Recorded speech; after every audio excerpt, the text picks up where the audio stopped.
For our E&M project, we are talking about electromagnetic trains. So what is it? The small DIY version. The train consists of a copper coil, a battery, and two magnets attached to the battery.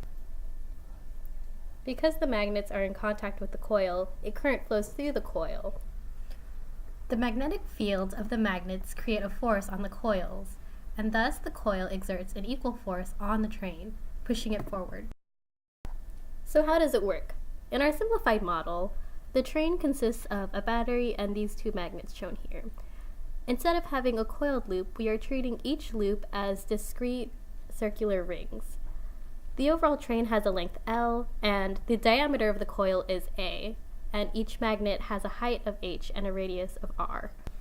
We have approximated our permanent magnets to be magnetic dipoles.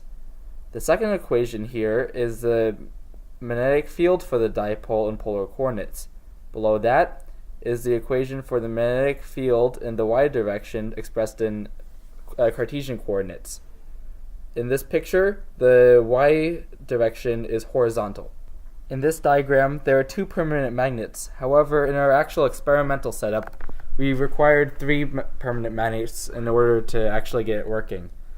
This is accounted for in our future equations. We are only looking at the magnetic field in the y direction because, according to the right-hand rule, the force it will exert will be in the x direction, which is what we need in order to have the train actually move. The force exerted is equal to the current times the magnetic moment crossed with the actual magnetic field.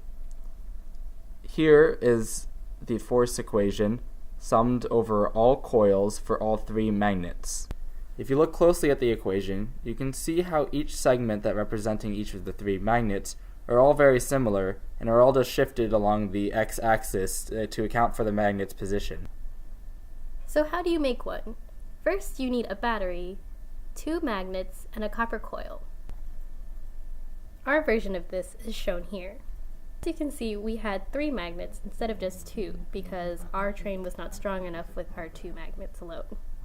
Additionally, we had to cover our coil in hot glue and have the coils tightly wound in order to reduce the friction, as our magnets would catch on the coil rings and stop the train from moving.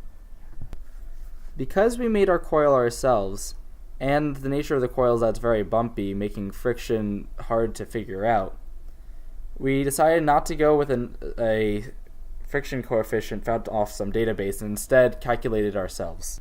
To do this, we slid the battery and magnets down the coil at an incline which we knew the angle of, and then we did the arithmetic shown here to find the kinetic friction coefficient.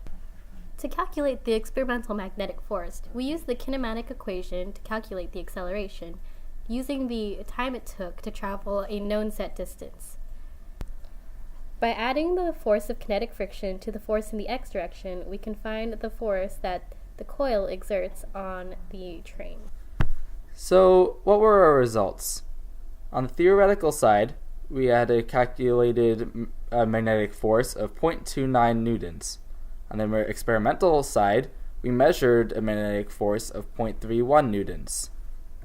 Well, where did this error come from? The biggest contribution to our error is most likely the resistance of our battery. In our calculations, we assumed a constant resistance for our battery.